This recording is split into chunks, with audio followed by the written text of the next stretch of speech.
Welcome to everybody. We're going to start a new session right now, and the exercise deals with the definite article. The Hey Hayadia, a text in front of me has the page number 51, and then there are two or three or even more pages where Edna Coffin, the author of this book, basically devotes to translation from English to Hebrew, Hebrew to English, and again re-emphasizing the definite article again and again and again. She also has a little paragraph on different pointings of the definite article. As I already have implied multiple times, Edna and I differ in how something is presented grammatically. It's not that she is incorrect, given her advantage of being an Israeli Sabra, who no doubt knows Hebrew much better than I, learning Hebrew as a secondary language in my case. However, the difference is the grammar that's involved.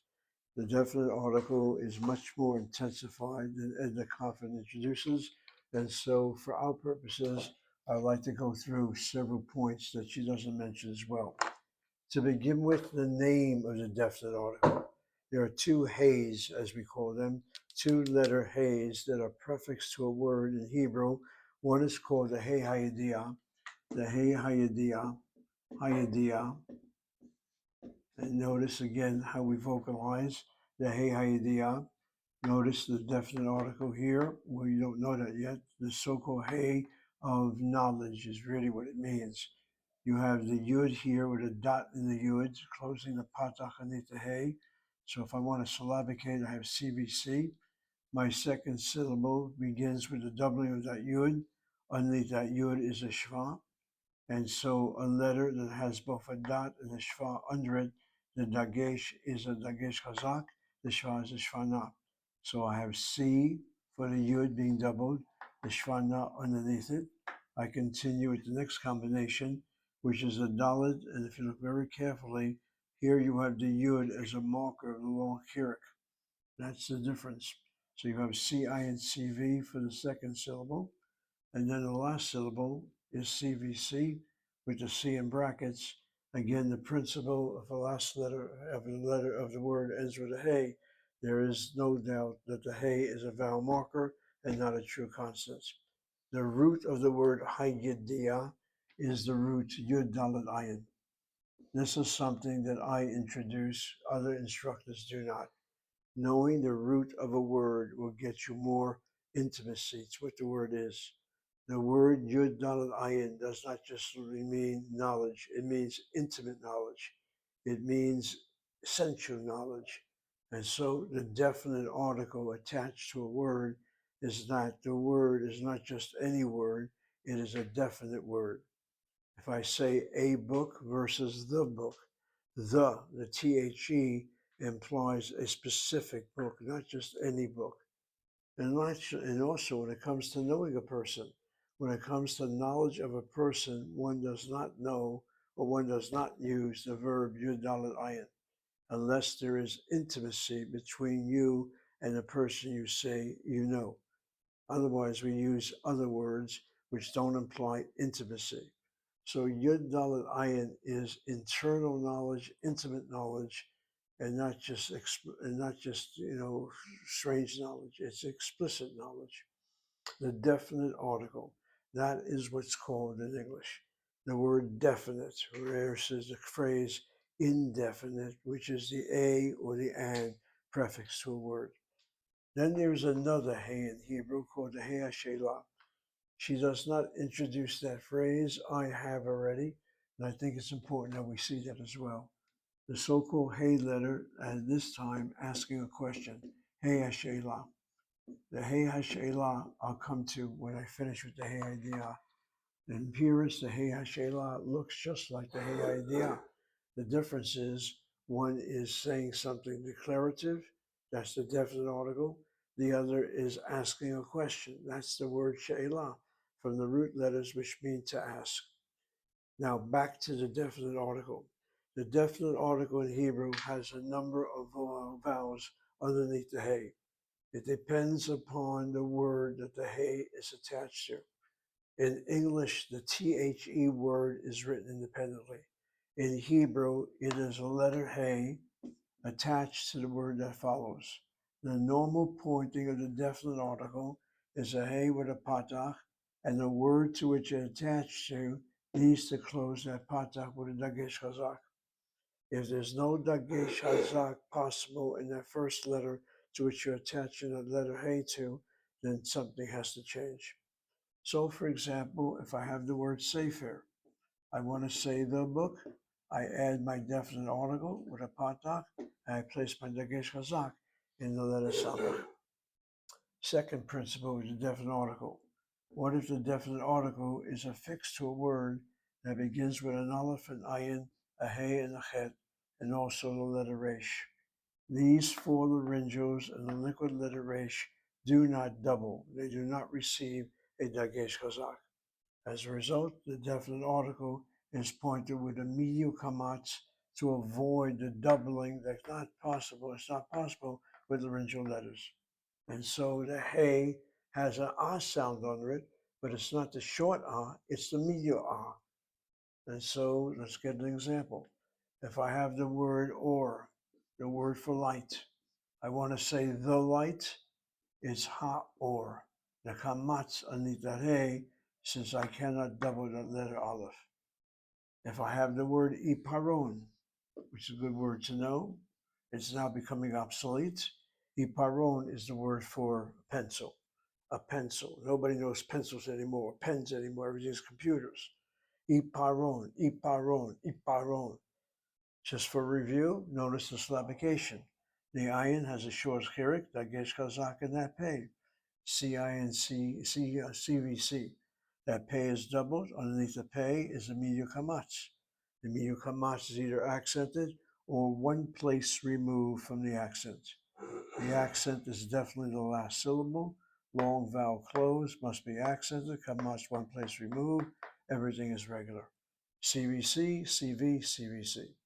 And now I want to say the pencil. I point my hey with a medial kamatz because the ayin cannot be doubled. Third pointing of the definite article. If the definite article is affixed to laryngeal letter, aleph, ayin, hey, and chet, and given underneath laryngeal letter, there's a medial kamatz. There's a medial kamatz. The definite article is pointed as a segol. The definite article is pointed as a segol. Example of that case is the word chadash, the word new, chadash, which we've seen with words like machadash. If I want to say the new, I add my definite article, it's pointed as a segol, hechadash. Again, points 2 and 3 deal with laryngeal letters primarily, and the changes of vowels. That basically are the three principles of the definite article and how they're pointed. The hey hashela, on the other hand, is pointed with a hatach patach. If you see a hey in front of a word and it has a hatach patach under it, this is the question mark. The hey hashela. The root of the word shela is shin aleph lamed. So that's asking a question. Reflection? Asking a question. That's right. The word sha'al is to ask. And as Baruch has indicated, to ask a question, to inquire. So the hey hashela is the hey that's not a definite article, but asking a question. So the question now is by Abe Garber, and why I do what I do, despite people saying it's not necessary. It is. Hebrew without vowels is written like this. How would you know if the hey in front of a word is the hey hashela or the hey idea? Well, the sentence context would say so.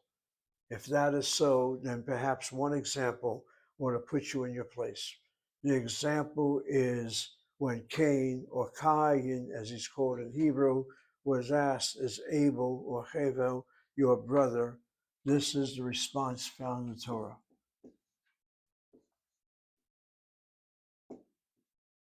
Let me just write it properly. I'm writing from memory. I'm almost sure I'm writing the exact words.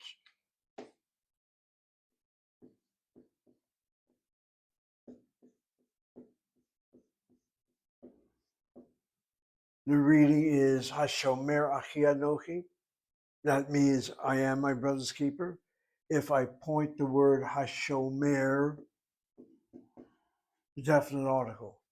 Or maybe what Mr. Kane said back in the day is Hashomer Achi. Where's Abel your brother? Am I my brother's keeper? Hashomer Achi Anochi? Which, by the way, is what your English translations have. Which, by the way, is how nobody reads in Hebrew. They read it as Hashomer Achi Anochi. No, it's not Hashomer. It's Hashomer. Raise your voice. Hashomer, Hashomer, Hashomer. Get it? And if the Torah were vocalized by vowels, then the Hatapata would have been underneath the hay. According to Cain, saying, why am I to watch for my brother? What am I, my brother's keeper? Okay, the Hey Ashela.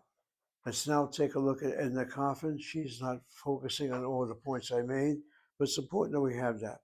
And now, as I take a look at her examples, I'm looking very carefully on page 55. Sorry, page 51, as I get into my kisei, as I sit on the Yoshev our kisei on the chair. Okay, I get my mishkafayim on, and I'm looking at her examples. She has the word habayit, the hay with a patach underneath it, dagesh chazak in the bet. The word bayit by itself is a plosive letter begins the word, it's a dagesh kal. Add the definite article, boom. That same dot now is the strong dot. The next word is the man. The word ish begins with a laryngeal letter. Add my definite article. The hey, if you look carefully, has a kamatz under it. Why so? The word it's attached to begins with a laryngeal letter aleph. So ish means man and isha means what? From man? Isha means a woman. A woman. Interesting that you asked that question. Ish is man. Isha, to my knowledge, does not mean male at all. It's a female. And that's as long as we said these two words, let's just get the word on the board. Don't mind going up and down, but that's part of what we have to do. All right, if I write out the word ish, gotta keep also the board clean a little bit. The word for male, M-A-L-E. The word for man, M-A-N. And also ish is used for husband. These words have multiple associations. The word ish is spelled like this, with a long chirik. The word isha, on the other hand, is spelled with a short chirik, dagesh chazak and a shin, kamatzeh. And if you want to be very fancy schmancy about it, it seems that the two letters that are common between ish and isha are the aleph and the shin, which spell out the word ish. Fire! Suggesting when there is a little awareness or closeness, or all secrets are not revealed by husband to wife, there is fire that comes out of her. The hell do you think you're doing? Where have you been all this time? Studying with Professor Gorber? Who the hell are you killing? That's where I don't want to get involved. Anyway, Ish and Isha. I doubt if it has anything to do with fire. Anyway, that's the word. It means husband, it means wife. But to my knowledge, Isha is not used for husband unless we talk about non-gender sex. I guess then you can come in with an Isha being the wife or the husband or whatever. To my knowledge, we don't do that direction here. We just stay with strict Hebrew. And then I look at the word hacheder. Based upon Professor Zaev's concept, if you have a laryngeal letter, the hay should be pointed with a kamatz underneath it. But her spelling of hacheder, she has a patach, and she doesn't really explain why. The only explanation I can give is that the patach stays in place with hacheder, and if that is so, then it is potentially closed. In other words, a chet letter sounds more like a letter than when you have an aleph or an ayin, and maybe for that reason, it's potentially closed. But I see nothing wrong in having a kamatz underneath the hay if it's attached to a chet beginning word. On the other hand, if you look at the word cheder, the accent of cheder, since there's a sego underneath the chet, not closed by the gesh chazak and the daled, is on that first syllable. And maybe that's the reason why the hay has a patach. But if that were so, Professor, then what about the word ish? And what about the word bayit? Well, bayit is not a laryngeal letter, but ish is. Why is the hay there pointed with a kamatz and not with a patach? So the argument goes, well, the chet is better sounded than the aleph is. I don't think you have to go into that. I do know that you do have the hey with a patach in front of laryngeal letters from time to time, and particularly the chet letter, and the reasoning is potentially close. For our purposes, stay simple. All laryngeal letters, hey, kamatz. Now, the last example, hey harim, here we agree. If laryngeal letter has a kamatz under it, as in the plural of the word for mountain, har and harim, then you definitely have a sego and need the hey.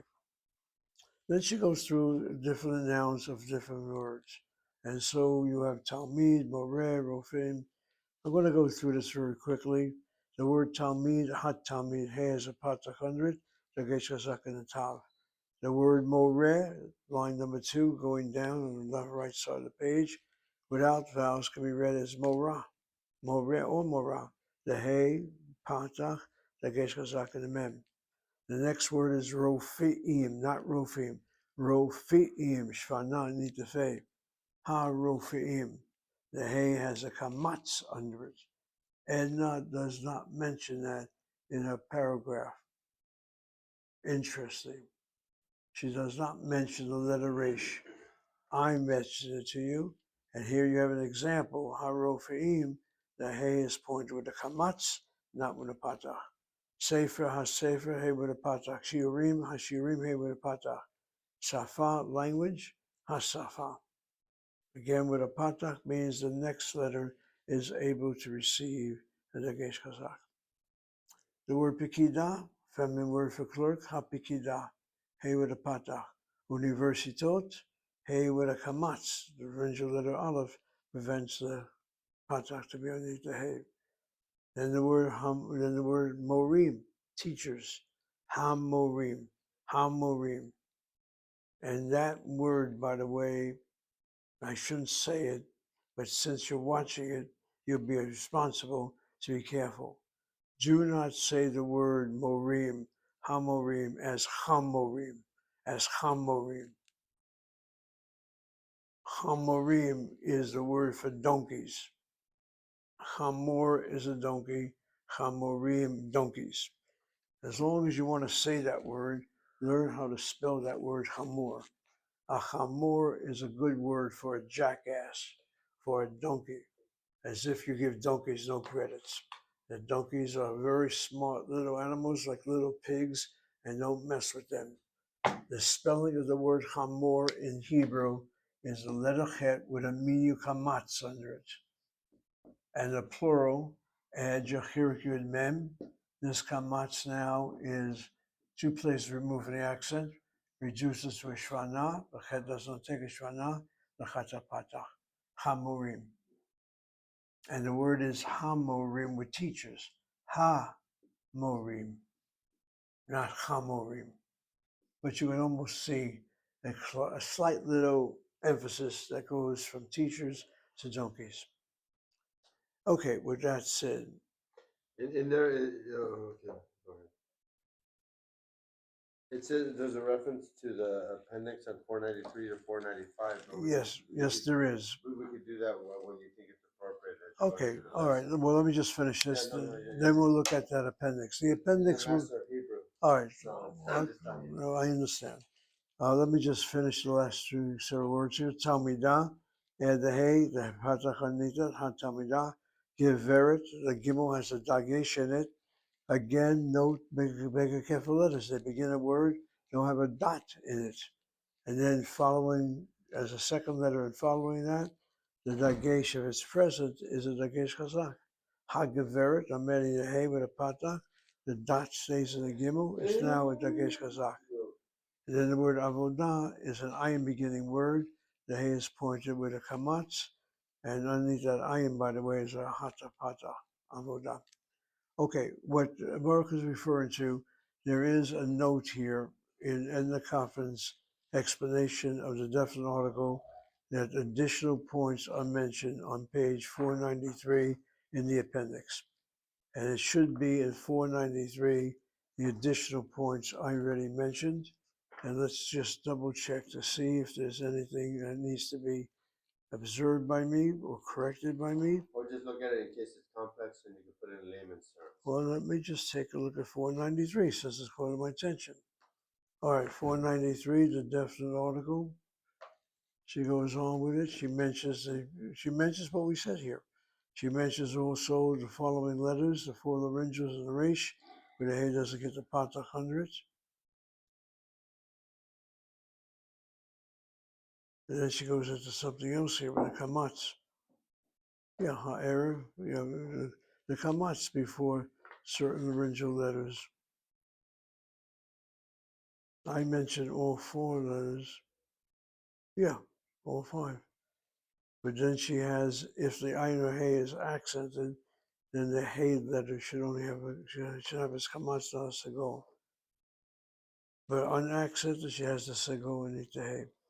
All right, there's no need to go into the more intricacy that she has. Just follow what I have said. There's nothing more to add. Okay. Let's say that. All right, with that said, let's just see if there's something else of interest.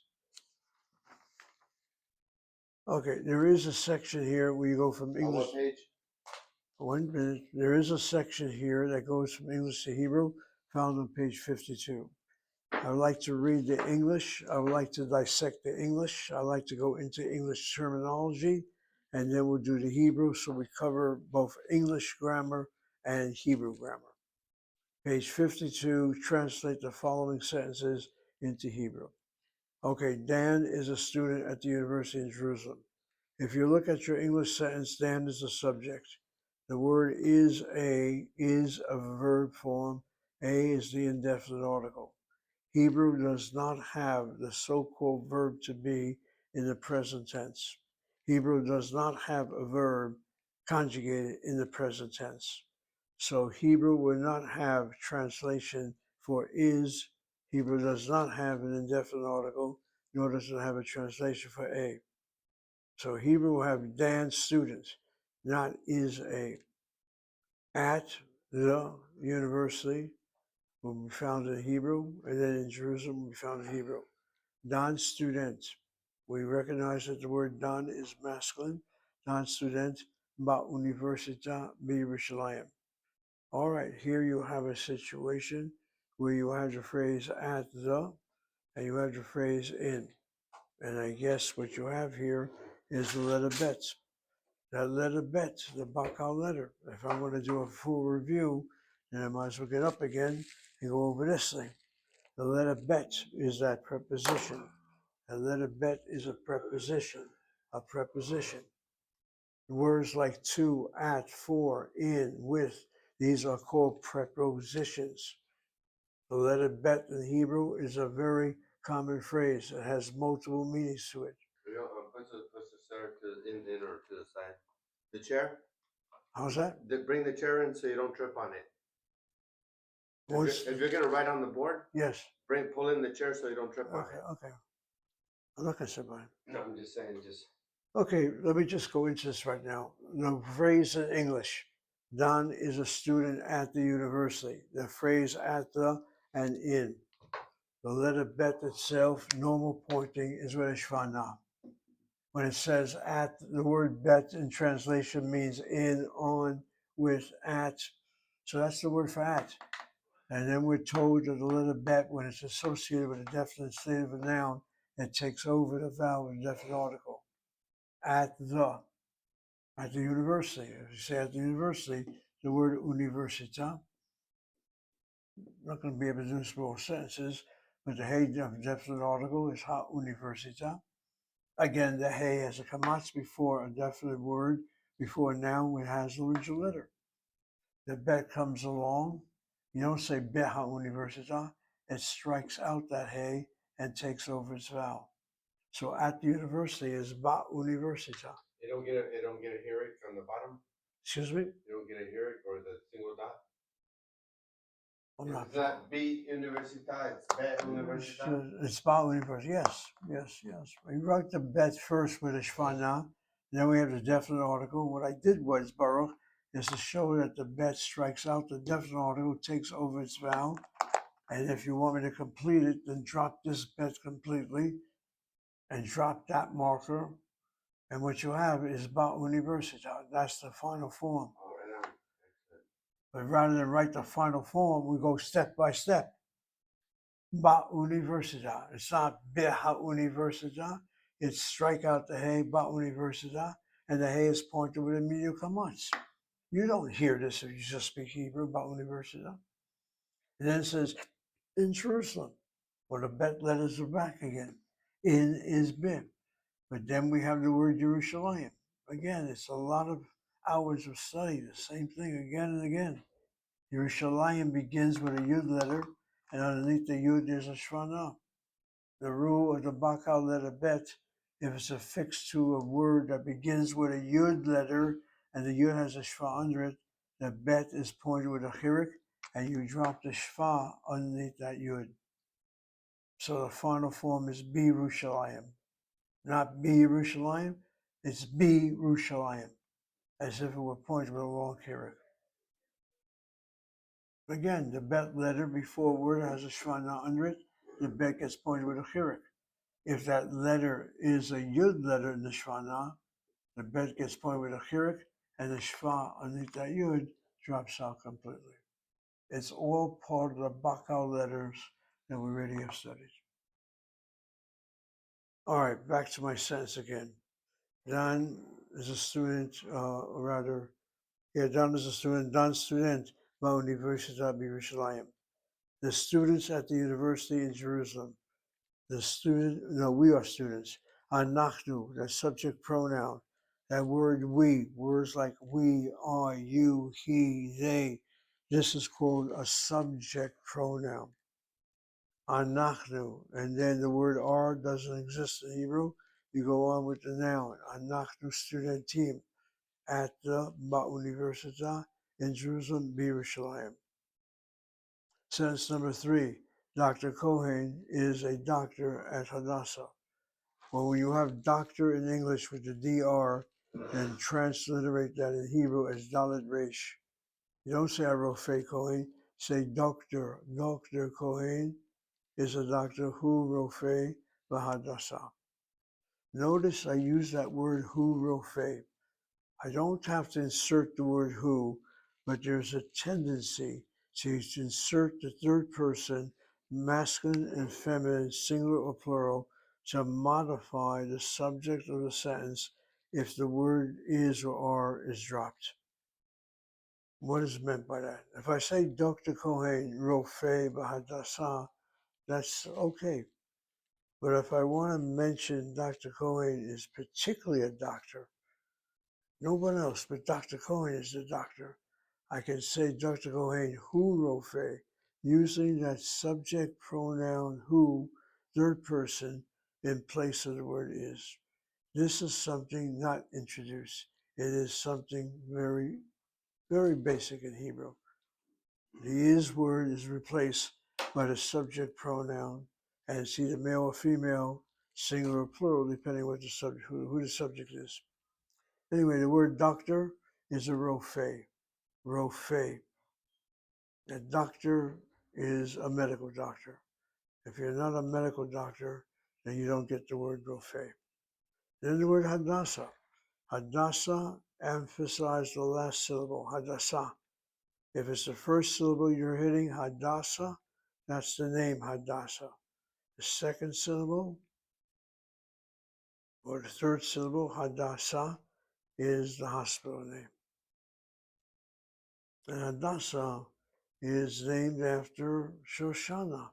And Shoshana is the one who is known as Esther in the book of Esther. So Shoshana in Esther is Esther? Shoshana is the name of Queen Esther mentioned in the book of Esther. One sentence in the opening of the Megillat Esther, the scroll of Esther, mentions her name as Shoshana. And it shifts completely to Esther. And the lesson is relevant today.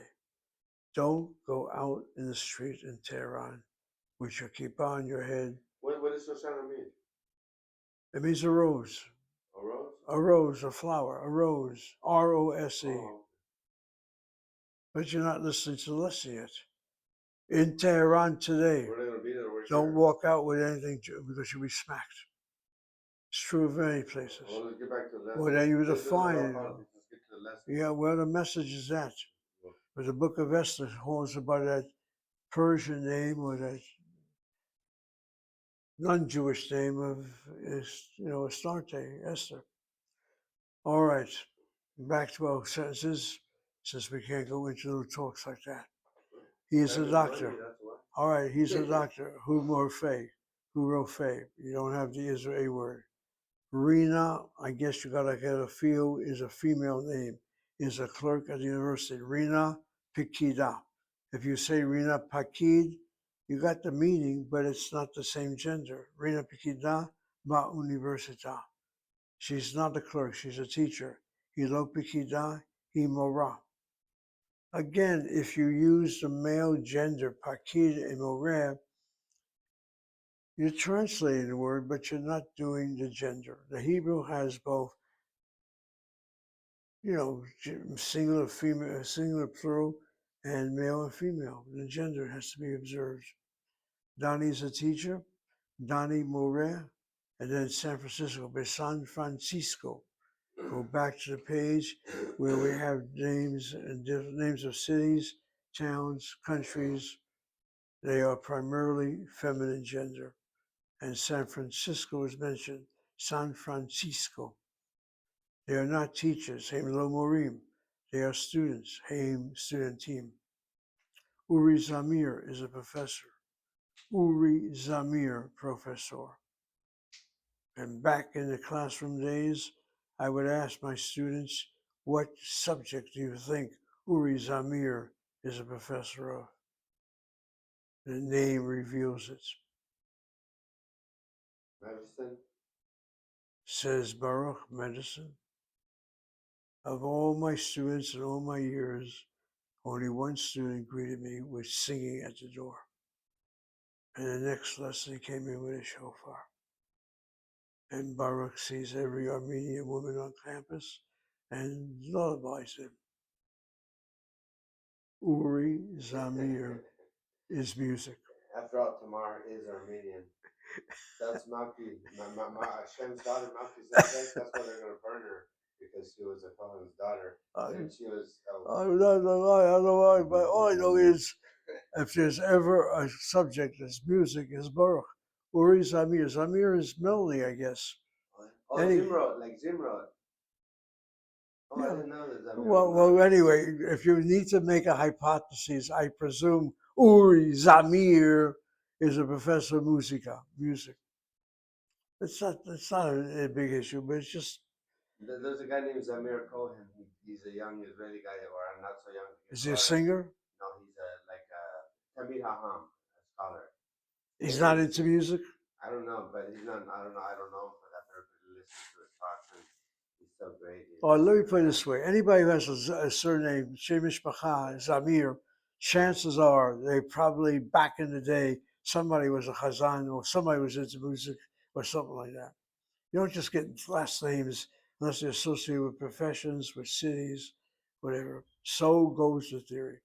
Oh, All right. my rabbi told me, he said that, for example, Gabbai, you have a lot of them in Morocco, Egypt, Tunisia, Algeria. I said, are they related? He said, they're not related. They have it because the Gabbai is the manager of the synagogue. That's why they're nominated. Yeah, boy, they adapted those names based on their profession. Oh, I see. Like you said? Okay. Yeah, no. Just like you said. No, yeah, that's so. I'm told that's the same thing with Garber, but you don't know where we have a German connection. The Garber is one who tans animals, cleans animals. I don't know for this. All I know is my people come from Ukraine. They don't come from Germany. And my grandfather, my Zeta, as we called him, was he sold goods. He went from town to town. He sold bags, whatever he sold. You never could tell that when I remember it was my grandfather was a younger man. That's what he did. Okay, let's go back to our Hebrew right now. He's not a professor, he's a teacher. Hello, professor. Okay, here you have a problem. He is not a professor. The word he is who. Is not a, we don't have in Hebrew, but the negative word lot, I use the word lo. Professor is a borrowed word into Hebrew. and then he's a teacher, hu moreh. All right, that word lo and the word ein. All right, let's just get that straightened out. Hebrew has two words. Hebrew has a number of words that imply the negative of something. The two basic words are the following, and this is very important. The word lo. The word lo means no or not when used with verbs. When used with verbs. So if I say I did not eat, lo achalti, the past tense of the verb to eat, masculine singular and feminine singular, is achalti. I say ani lo achalti aruchat boker. I did not eat breakfast. The word lo. The word lo is used for the future. I don't want to eat. Ochel. The future will be echol. Let's use another word, eshmor. The word eshmor is to watch. Ani lo eshmor. I will not watch the child. Ani lo eshmor et hayeled. Lo is used for verbs. Lo is not used for the present tense. And yet I use that word lo in regard to he's not a professor. Hu lo professor.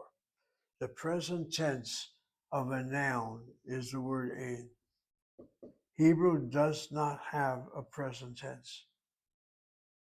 So when I say he's not a professor, hu eino professor, eino, that's the Hebrew, eino. The word ein is with nouns.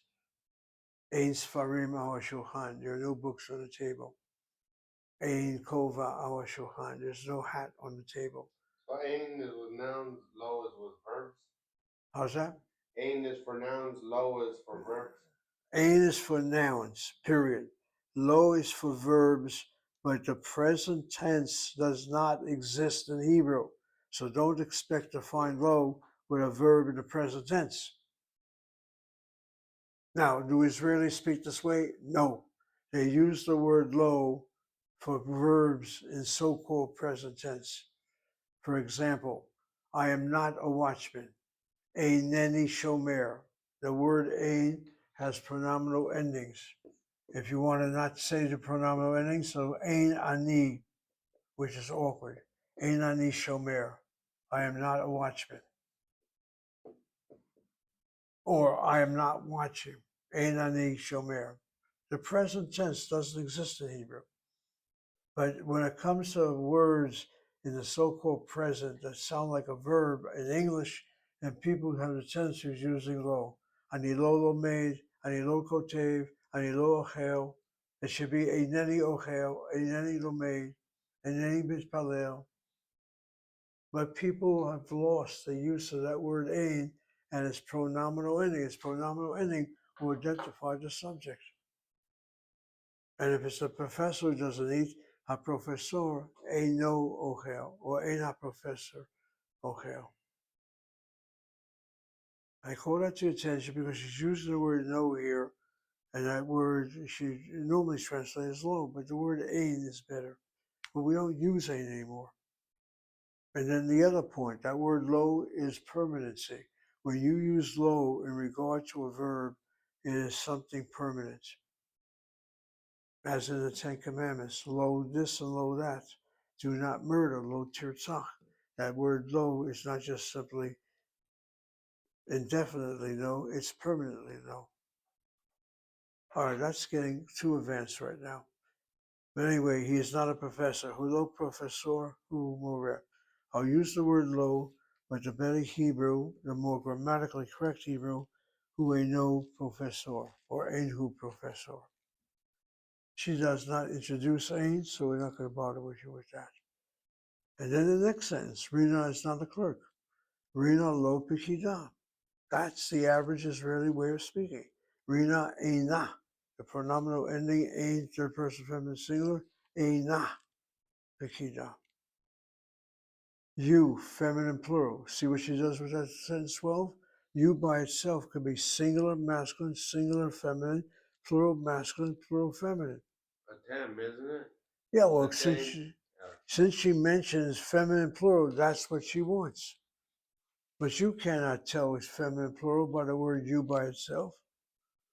That's where English has to be guided by what form of you do you want. We all can see it to be the subject, but it's a single plural, it's a masculine and feminine. What she writes, feminine plural, Aten are the clerks, Aten Pikidot. The books are at the university, Hasfarim Ba'universita. I don't have the word for R in Hebrew, so I say the books, Hasfarim, at the Universita, strike out the definite article, Ba'universita. That's how you got to look at it. They are. Well, who's the they? Is it male or female? Take Haim for the masculine, Haim Ba'universita. Take the feminine, Haim Ba'universita. Normally, when it's feminine, she would indicate that with a letter F in parentheses. Rena Kaplan, the name sounds feminine, so go with the feminine. Rena Kaplan is a doctor. Rofa'ah Behadasa. Notice it's Rofa'ah, not Rofe. He's a doctor, that's masculine. Hu Rofe. Hu Oveid, he works Behadasa. The students are not in Tel Aviv. Hasudentim, watch now my Hebrew. Lo B'Tel Aviv. That's your everyday, including Coffin's way of saying they are not. Is that grammatically incorrect, but not colloquially? No, it's not correct. If you want to be grammatically correct, Hasudentim Einam B'Tel Aviv. It's that word aim with pronominal endings. We don't know that word. She's using the more colloquial word lo, which is used only with verbs, but the verb to be in the present tense does not exist in Hebrew. I know it sounds strange. You're working from an English perspective. What you have in Hebrew are the students not in Tel Aviv. The students not in Tel Aviv. The students aren't, but English, you need that word are. Hebrew doesn't need that word. Students are a noun, and use a negative with a noun. English would be no students in Tel Aviv. Would that help you? No students in Tel Aviv. Ein studentim in Tel Aviv. If I have this, no students in Tel Aviv, ein, there are not. That's what the ein means. There is not or there are not. Ein studentim in Tel Aviv. I have the English sentence, the students are not. So I'm going to say studentim einam in Tel Aviv. Well, of course, the classic. Ein Kelohenu, Ein Kadolenu. All right, stop right there. What do you think the Ein Kelohenu means? There's no other God like you. That's right. There's none like our God. Oh, do you think that's where ain't came from? There ain't no way we're gonna do it from Yiddish. It could have gone to ain't. Ain't coming from what? Like there ain't no way. So this is the it's a play on words. Like ain't like Yiddish entered into the English lexicon. What's in Yiddish? The question is ain't. Could it be a precursor to the common, like in proper English, well, which is now standard of ain't, is rather than is not, ain't. It's a play on words. Oh, the word ain't. Yeah. There ain't no way from ain't possible. I don't know. Your point, whether you know it or not, is a good one. The English word ain't, when we were children, ain't in the dictionary, meaning stop using that word ain't. That's what it is. Okay, but that word ain't is meant to be the abbreviation. They are not. Like the word it's, it apostrophe s, is meant to be it is. Yeah, but it comes from. It seems like it doesn't come. No, it's but like a regular contraction. It seems like it's something that combined with other words. I can just tell you from what I can understand. The ain't would be are not abbreviated. Right. But what do you get? But it's interesting to see a situation where you have that word ain't sounds like the word ain, the Hebrew word, which means there is not or there are not. Or take another example, which is just as significant. You have among non-Jews and even among Jews, when you hear a prayer, the word Amen is said. I heard in Chadashot from Israel that was sent to me yesterday. There was a wonderful sermonette on a secular Israeli television dealing with the death all of a sudden in the Ukraine of a great senator, defender of Israel, whatever Israel does, who passed away at the age of 71 in the last 48 hours. Oh, Lindsey Graham? That Yeah. guy? They said the Kaddish for him. Well, you know, he's in Gehinnom on his way to wherever he's going. Let me just finish.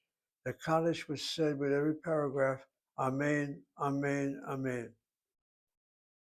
Christians say Amen. What do you mean, yes? And the question now is, what does Amen mean? Amen and Selah, if you would. I don't care what you want to add to it. No, no, explain both. Amen and Selah in English. The Selah, I don't know what would be the English translation, except that Forever? I don't know. I'm sure if you see the English translation, you'll see something. But the word Amen, let me just take a moment and just get this across to everybody right now.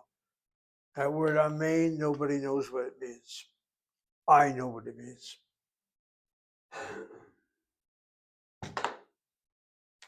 First, the writing of that word.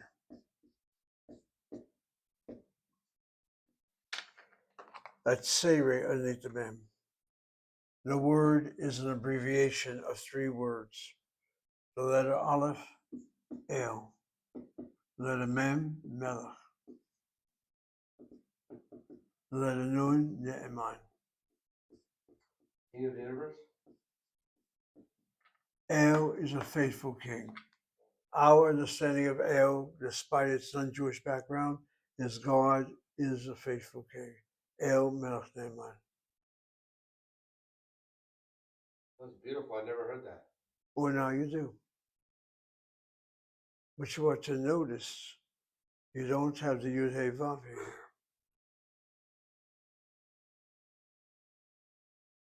Oh, you know, I could do all kinds of numbers right now. Is this a borrowed phrase from Mesopotamia? We depaganized it. The word El is now one of our words for God.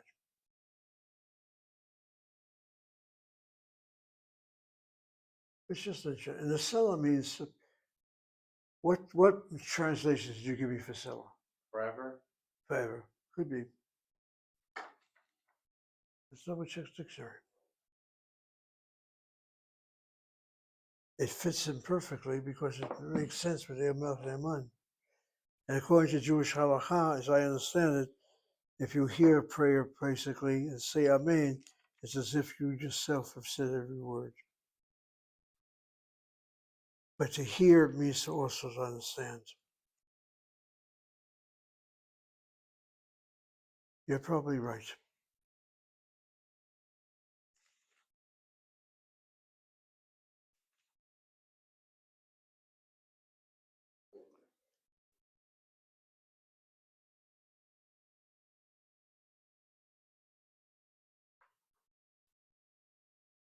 Yeah. It says here, Selah, a musical term, forever. Yeah. Because It means forever. I had a question on that for a long time. I asked the rabbi, this young guy, and he's like, Selah. And I go, that doesn't answer it. Tell me what it means. And he didn't answer it. Let me just write down that word Selah because I'm learning something right now. That word Selah, according to the dictionary I've just looked at, is vocalized like this. No digation, not lamed, so the accent will be on the first syllable. Selah. Thank you. The teacher learns from the students. It's a musical term. And I guess when you say Amen Selah is God's a faithful king forever. All right, that's something. Like Kile Olam Hasdo. Well, Olam Hazeh maybe. Kile Olam Hasdo. What's that mean? Kile Olam Hasdo? My understanding of olam is masculine, so Yeah. behazeh. Oh, okay. Now this is for But this if is for the something, prayer. wait a Not minute, outside if here. something's a song, then vocalization can be altered. Yeah. It's like Um, you're saying you could be hearing the same prayer in different tradition, and it sounds like completely different night and day. oh, if you're basing it on how people say it, that there's no question it could be different.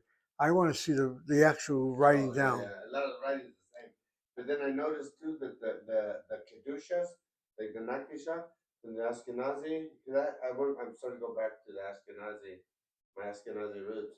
And I seen that the Kedushas are different. The Nakisha, or the Kadosh, and then where they have that section, it's different for the different groups. Basically the same, but it's like different. Right, It's yeah. like differences. It should shock you because these writings they reflect different ages. Yeah. Then they get permanently understood. And then they say, well, it goes back to Sinai. It doesn't go back to Sinai. But no, but not only that. I mean, as far as the condition, we're talking that okay, this needs to be said.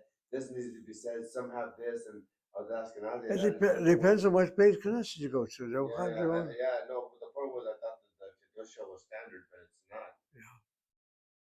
I have no doubts in my mind that Rabbi Gabbai would not go to an Ashkenazi synagogue if he has a choice. He's got his own synagogue. Any rabbi that has their own synagogue. Forget about his own synagogue. Just if he had, because it's a different tradition. If there was an event, he'd go. It doesn't matter. Rabbi's a rabbi. He's respected. Just like Rabbi Block would go to any place. Rabbi Block goes to Sephardic, Ashkenazi synagogues, and he's people like that are universal. They go everywhere. They Okay. get respect from everyone, except except Ashkenazi. For some events they don't invite people. Like they didn't invite him from one event. I showed him the video. I shouldn't even show him the video. He goes, he's like my friends go. They didn't invite us, and I'm like, No, Ashkenazi had their own group. no, I'm not talking about events. I'm just talking about the nusach, the direction that Oh you yeah, use. no. The Ashkenazi news are what 2 hours. The Sephardic ones are 3-4 hours. The Moroccan one being the longest, Right. but they were like 3 hours. It's a difference between a day, but it's different. You gotta figure the traditions that. And Naturally, so if you're in a state or if you're in a state and there were programs, the Jews were being persecuted, you wouldn't be singing at the top of your lungs like when they had freedom. They would be hiding and be low profile and just be quiet about it, so fear and persecution or drawing attention to themselves. I think that's part of the reason why some of the prayers are like a certain way that they are. You get in, get out, let's go. You know. well, that's the average Parisianer. Normally, you just relax with a synagogue, but okay. All right, people, let me go back to what we're doing now. So I guess we got to point across. Um, okay, sentence number 18. Let me just repeat that again. They are in Jerusalem. The word Haim will be for they. Haim be Yerushalayim. Again, that phrase in is a bet with a shvana under it. Before the word Yerushalayim, you have a shva cluster, and the bet will have a long kirik, and the yud or Yerushalayim would be now a vowel marker rather than a consonant. Be Yerushalayim. So they are in Jerusalem, so it'd be hey be Yerushalayim. not be. Not bad, right. Okay, I'm going now, skipping over the Hebrew parts, and there's Oh, one. are you going to the Aviva? Let me ask you, for a woman's name, is it Aviva? There's this other girl, I know her name's Aviv. Is it Aviv? Aviv is also a name? Or is it Aviva? I know the name. Oh, I see what you're saying here. Okay. What Baruch is, I call it wait Jewish a minute. girl. What Baruch is asking is there's additional text he has here, which I thought I would skip over, given we showed some more Hebrew, is a title called Aviva Pogeshet Chaverim. Aviva is feminine by virtue of the kamatzeh at the end, you might argue. And then the translation gives it to you. Aviva meets friends. So that word Pogeshet is a good Hebrew word. It looks like a good verb in English, and yet, Professor, you mentioned that Hebrew doesn't have a present tense. It does not. And so the English is a little awkward for the Hebrew, but that word pogeshet, and when we get into the so-called present tense, I'll develop this more for you. No need to do it right now. Anyway, the word aviva. Aviva is feminine word. Aviv is a masculine word. The word aviv means spring. the season spring, spring. So Aviv wouldn't be a female's name. Aviva is a masculine name. Aviva is a feminine name. Aviv, to my knowledge, is a name, but it's not a masculine common name. You have the city of Would a woman be named Aviv? let me just finish. The word Aviva is a feminine name, For and spring? let me finish. And it's a common name for girls, Aviva. The word Aviv is rarely used as a name, a personal name for a male, to my knowledge. You have a city by the name of Tel Aviv. It's a place name, not a personal person's name. I might be mistaken. Aviva is a common female name. But you know, Israelis, they got Hebronics, so they can come out with anything. Well, you can do what you want. Yeah. But the word. Let's go to the four. You can just read them through to be thorough. Well, let me just finish. The word Aviv is the name for the spring season. So anything with the word Aviv in it means coming to life, springing into life. If I can play upon that word to spring. Okay, what you have here are different conversations in Hebrew. If you want, we can read the Hebrew. If you feel it's not necessary, we can go on. No, just read through them. We're not going back and forth, so it'll be faster. All right, then I'll go. Then we're not selecting. I'll just go forward. Okay, the first sikha. Sikha is the Hebrew word for conversation. The first dialogue, if you want. She doesn't translate. She just simply has additional text. Okay, it's a conversation between Aviva and Yossi. Aviva is feminine. Yossi is masculine. So Aviva begins the conversation. Shalom Yossi, ma shalom mecha. That word shalom mecha is masculine. Yossi responds, Shalomi Tov, my welfare is good, I'm fine, whatever you want to use for English. Manishma, what is being heard, what's going on, Manishma. That ma word has a pataka nita mem, that gets chazak in the noon in the following word. Aviva says, Hakoba says that everything's okay.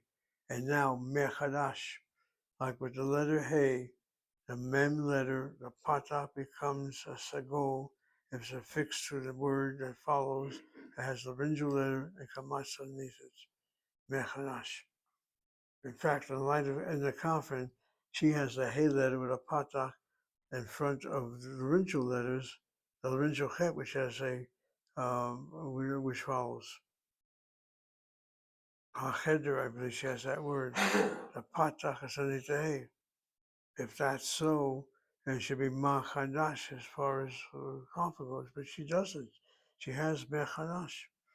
The Het has a Miyu Kamatz, the Mem will have a Sego under it. Irrespective of contemporary Israeli usage, that can be different. Ein Chadash, there is nothing new. And the word Ein by itself can also mean there are nothing new. And that word Ein, when you hear it said, can sound like the word ayin, the word I, in a construct state. Ayin and ain, ayin, sera yud, nun, is the word I of. Again, how you say something cannot distinguish how you spell it. Next page, Aviva continues. Ma ta'oseh b'hadassah. Ma ta'oseh, what are you doing in Hadassah? Yossi responds, Ani oved. I am working in Hadassah. Or that word oved, I am a worker in Hadassah. If I say that Hebrew doesn't have a verb in the present tense, then that word oved can be translated loosely. I am a worker in Hadassah. Ata rofe, are you a doctor? Lo, no. Ani lo rofe. Again, there's that word lo. Ein ani rofe. But Israeli Hebrew doesn't bother to use ein anymore. So it treats that present tense as if it were a verb, but it's not truly a verb. The Hebrew present tense has four forms: singular masculine feminine, plural masculine plural feminine, just like a noun. All nouns are in four forms. A verb has more forms than that. That's the reason why there's no present tense in the present Hebrew. Aviva finally responds, thank God, Todah La'el. And a lamed is pointed with a kamatz. A bakal letter, a fixed word where the accent is the first syllable, gets the pointing of a kamatz. Not Todah Le'el, Todah La. Sikha Bet, second paragraph. Uri and Aviva are now the conversants. Uri is masculine. Uri says, Aviva, ma at osa. Aviva, what are you doing? That word osa, that word oseh, masculine singular, the plural forms osim and osot are the so-called four forms of the verb to do in the so-called present tense. What are you doing? It can also mean, what are you making? And derived from that word, ayin sin hey, is the noun ma'aseh. A ma'aseh is a event. A ma'aseh is an incident. Incidents and events are brought about by doing something. That's the relationship. Aviva responds, Ani lomedet. I am studying. Let me ask you a question. If you speak like proper Hebrew to Israelis, they'll think it's wrong. They won't understand and they'll correct you. No, they'll understand if they have education. But most don't. Then they won't understand. Well, most people don't even say the so-called ain word. In the present tense, ani lomedet, they'll understand it like you understand it in English as a verb. I am studying.